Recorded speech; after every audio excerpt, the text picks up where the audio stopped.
Suddenly there was a great earthquake, for an angel of the Lord, descending from heaven, came and rolled back the stone and sat on it. His appearance was like lightning, and his clothing white as snow. For fear of him, the guards shook and became like dead men. But the angel said to the women, "Do not be afraid. I know that you are looking for Jesus, who was crucified.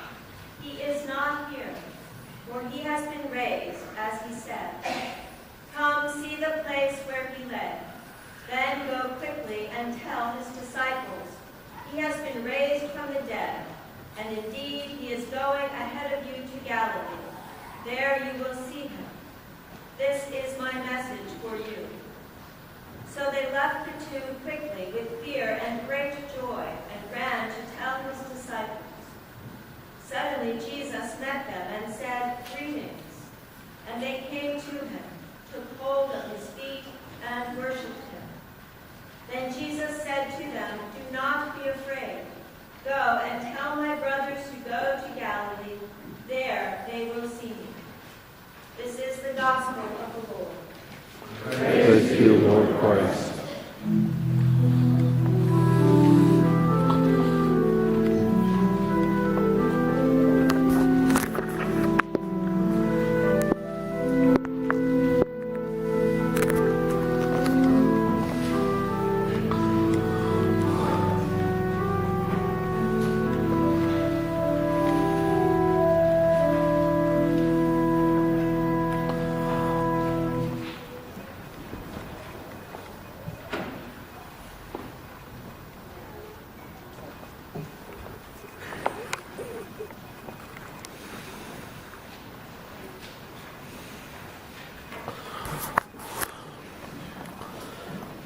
In the name of God, Father, Son, and Holy Spirit. Amen. Amen.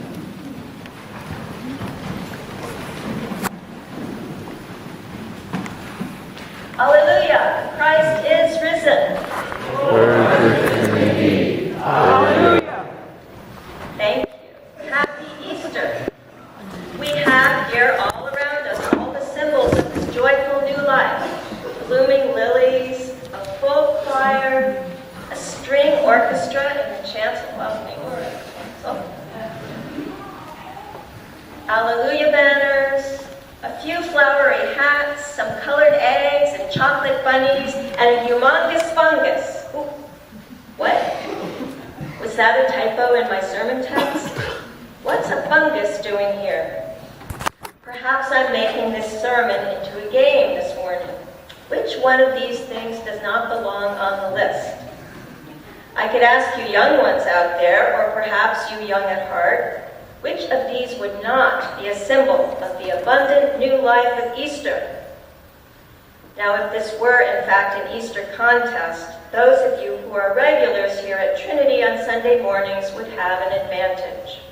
I'd have to admit a certain favoritism right from the start. Because if you've been here at all regularly, you've heard some of my wacky sermon imagery before. You already know I find reasons to theologize about nearly everything. Tree branches and zip lines and Twinkies and even my poor dog, Buttercup, have been found to reveal something of the love of God and the life of faith. So you already know that Easter Sunday should be no different. You're prepared reluctantly, bracing yourselves perhaps, but prepared. You've been practicing this creative way of theological thinking right along with me all these weeks and months and, yes, years. And you're betting that the fungus is meant to be on the list. And of course, you'd be right. It's right there on the list of symbols of the new life of Easter.